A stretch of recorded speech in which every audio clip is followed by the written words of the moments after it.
அஸ்ஸலாமு அலைக்கும் ஃப்ரெண்ட்ஸ், எல்லா புகழும் இறைவனுக்கே. இன்றைக்கி நம்ம வீடியோவில் பட்டர்ஸ்காட்ச் கேக்குக்கு தேவையான கேரமல் சாஸ் எப்படி பண்ணுறதுன்னோ, அது கூடவே இந்த கேரமல் நட்ஸ் எப்படி பண்ணுறதுன்னு தான் நம்ம பார்க்க போகிறோம். இதோடு மட்டும் இல்லாமல் நாங்கள் ஒரு 2 மாதத்துக்கு முன்னாடி ஃபேமிலியோட ஒரு உம்ரா பயணம் செஞ்சோம்.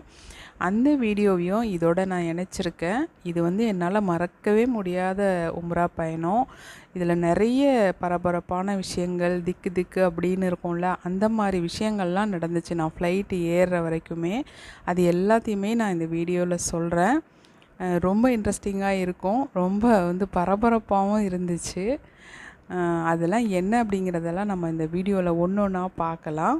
இப்போ வாங்க நம்ம வீடியோக்குள்ளே போகலாம். இந்த வீடியோவை ஸ்கிப் பண்ணாமல் கடைசி வரைக்கும் பாருங்கள், அப்போ தான் இன்ட்ரெஸ்டிங்காக இருக்கும். இப்போ நம்ம வீடியோக்குள்ளே போகலாமா?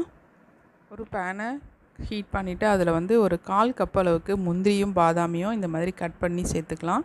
இதை லைட்டாக வறுத்து எடுத்துக்கலாம்.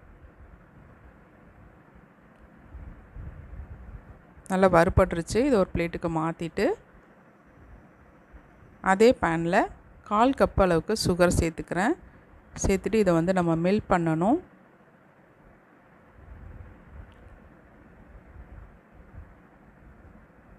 லேசாக அப்படியே மெல்ட் ஆகுது.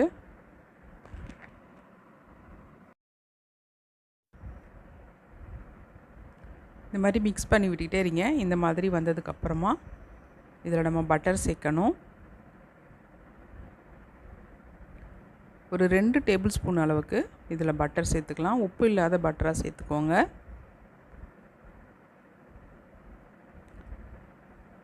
சேர்த்துட்டு இதையும் நல்லா மிக்ஸ் பண்ணி விட்டுக்கோங்க.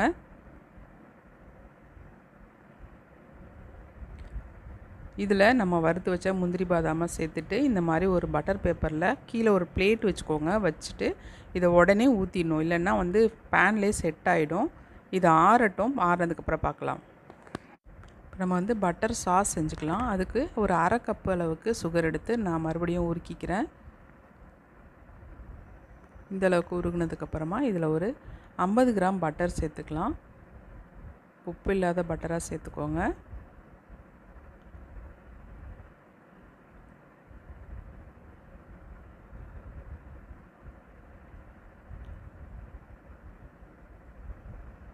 பட்டர் நல்லா உருகுனதுக்கப்புறம் இதில் ஒரு 3/4 கப் அளவுக்கு விப்பிங் க்ரீம் சேர்த்துக்கலாம். சேர்த்துட்டு நல்லா மிக்ஸ் பண்ணி விட்டுருங்க. இந்த மாதிரி சாஸ் ரெடியானதுக்கப்புறம் ஸ்டவ் ஆஃப் பண்ணிடலாம்.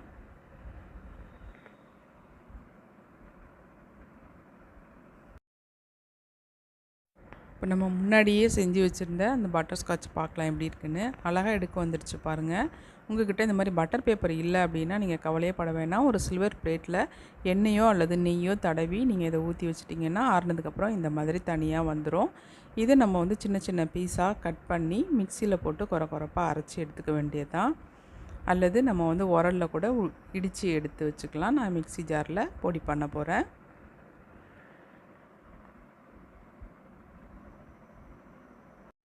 நான் மிக்சியில் க்ரஷ் பண்ணி எடுத்து வச்சுருக்கேன். இப்போ நமக்கு பட்டர்ஸ்காட்ச் சாஸும் ரெடியாக இருக்குது, பட்டர்ஸ்காட்சும் ரெடியாக இருக்குது. நீங்களும் உங்கள் வீட்டில் இதை ட்ரை பண்ணி பாருங்கள். அடுத்ததாக நம்ம உம்ரா போன அந்த லாகை பார்த்துடலாம். இந்த வீடியோவையே நான் இவ்வளோ லேட்டாக போடுறேன் அப்படின்னா, நான் ஒரு மாதம் அளவுக்கு நான் ரொம்ப ஜுரத்துலேயும் கோல்ட்லேயும் இருந்தேன். அதனால தான் என்னால் தொடர்ந்து வீடியோ இதை லாகாக போடுறதுனால நம்ம தொடர்ந்து போடணுங்கிறதுனால இதை கொஞ்சம் லேட்டாக எடிட் பண்ணி நான் போடுறேன். வேறு ஒன்றும் இல்லை. இப்போ வாங்க வீடியோக்குள்ளே போகலாம். நாங்கள் சென்னை ஏர்போர்ட்லேருந்து துபாய் போயிட்டு, துபாயிலேருந்து மறுபடியும் வேறு ஃப்ளைட் ஏறி தான் ஜித்தா போனோம். ஒரு ஃப்ளைட்டு மாறி தான் நாங்கள் போனோம். ஃப்ளை துபாயில் போனோம். நாங்கள் போய் சேரும்போது சாயங்காலம் ஆகிடுச்சு. ஒரு 4-4:30 மணி 3:30 மணி இருக்கும்னு நினைக்கிறேன். அப்போ ஹோட்டலில் அழைச்சிட்டு போய் எங்களுக்கு மதிய சாப்பாடு கொடுத்துட்டு அதுக்கப்புறம் தான் எங்களை காபத்துல்லா இருக்கிற இடத்துக்கு அழைச்சிட்டு போனாங்க.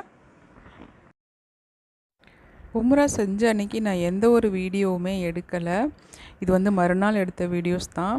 ஏன்னா நம்ம நம்மளுடைய கடமையை செய்ய போகும்போது நமக்கும் இறைவனுக்கும் உள்ள மட்டும்தான் தொடர்பு இருக்கணும், வேறு எந்த தொடர்பும் இருக்கக்கூடாது. அதனால் நான் செல்ஃபோன்லாம் எடுத்துகிட்டே போகல, ரூம்லேயே வச்சுட்டு போயிட்டேன். முதல் தடவையாக காபத்துல்லாவை பார்க்கும்போது அதோட முழு தோற்றமும் தெரிகிற மாதிரி தான் பார்க்கணும் அப்படின்னு சொன்னாங்க. அதே மாதிரி நாங்கள் தலையை கீழே குனிஞ்சிட்டே போய் அது முழுசாக தெரியும் போது தான் நாங்கள் வந்து தலையை நிமிர்த்தி பார்த்தோம். அவ்வளோ ரம்மியமாக இருந்துச்சு. பார்க்குறதுக்கே கண் வந்து பத்தாது, அந்த அளவுக்கு ஒரு ரம்மியமான காட்சி. நம்ம வந்து உம்ரா வந்துட்டோமா அப்படின்னு எனக்கு ஒரு சந்தேகம் இருந்துக்கிட்டே இருந்துச்சு. ஏன்னா என்னுடைய பயணம் அந்த மாதிரி. நமக்கு எந்த விதமான கவலைகள் இருந்தாலும், மன சோர்வு இருந்தாலும், குழப்பங்கள் இருந்தாலும் இந்த இடத்துக்கு வந்துட்டீங்க அப்படின்னா அது எல்லாமே பறந்து போயிடும். நமக்கு வந்து ஆண்டவனுடைய ஞாபகம் மட்டும்தான் இருக்கும். நமக்கு கால்வலி இருந்தாலுமே சரி, எதுவுமே நமக்கு ஞாபகம் வராது. நம்ம உடலில் இருக்கிற எந்த பிரச்சனையுமே நம்மளுக்கு ஞாபகம் வராது. இந்த இடத்துக்கு வந்துட்டோம் அப்படின்னா நமக்கு நம்ம கடமையை செய்கிறதுக்கு மட்டும்தான் நம்ம மனசு நாடும். அதே மாதிரி எல்லாருக்கும் இந்த பயணத்தை அல்லாஹ் ஹைராக்கி வைக்கணும். எனக்கு வந்து ஹஜ்ஜு செய்யணும்னு ரொம்ப ஆசை. அதையும் அல்லாஹ் வந்து நிறைவேற்றி கொடுக்கணும்.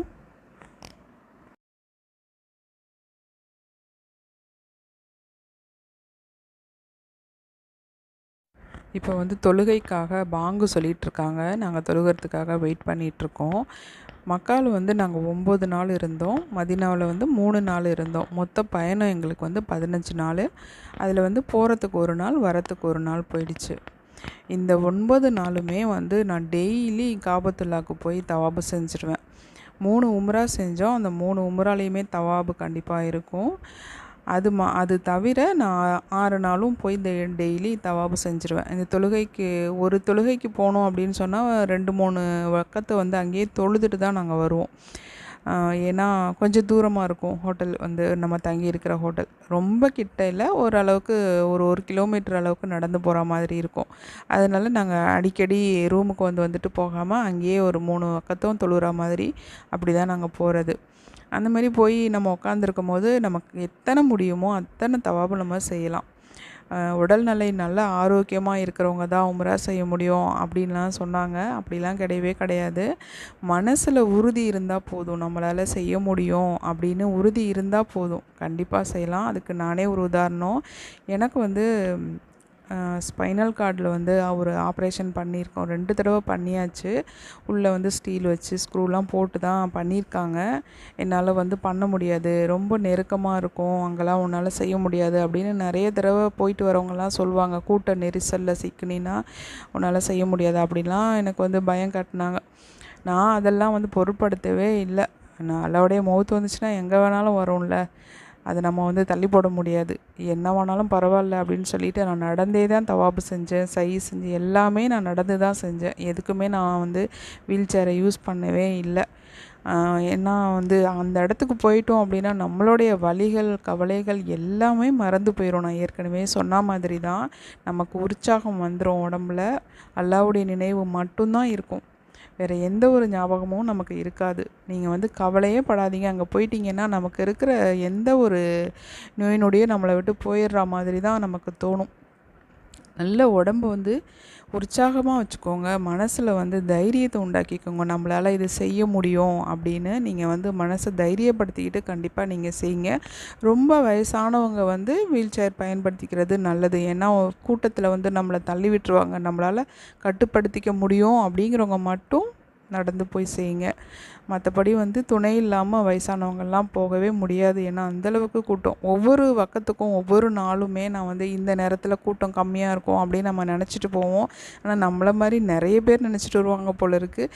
எந்த நேரம் போனாலுமே காபத்துல்லாவில் வந்து அவ்வளோ நெரிசல் இருக்கும், கூட்டமாக இருக்கும். அது வந்து நான் ஒவ்வொரு நாளுமே நினச்சிட்டு போவேன், இந்த நேரம் நமக்கு கூட்டம் இருக்காது அப்படின்னு சொல்லிட்டு. அடுத்ததாக நான் வந்து உங்களுக்கு என்ன சொல்ல விருப்பப்படுறேன் அப்படின்னா, நீங்கள் என்ன தான் மெடிசன் கையில் எடுத்துகிட்டு போனாலும் நமக்குன்னு ஒரு நாட்டு மருந்து இருக்குது பாருங்கள், அதை கையில் கண்டிப்பாக எடுத்துகிட்டு போங்க. அது என்ன அப்படின்னு சொன்னால் வேறு ஒன்றும் இல்லைங்க. இந்த பனங்கல்கண்டு, சித்தரத்தை, மஞ்சத்தூள் இது எல்லாத்தையுமே பொடியாகவே எடுத்துகிட்டு போயிடுங்க. எடுத்துகிட்டு போயிட்டு அதை பாலில் கலக்கி நைட்டில் நீங்கள் குடிச்சிட்டிங்க அப்படின்னா தொண்டை வலி சுத்தமாக உங்களுக்கு இருக்காது. அங்கே போனோன்னா முதல்ல தொண்டையை தான் பிடிக்கும். தொண்டையில் தான் இன்ஃபெக்ஷன் ஆரம்பமாகும்.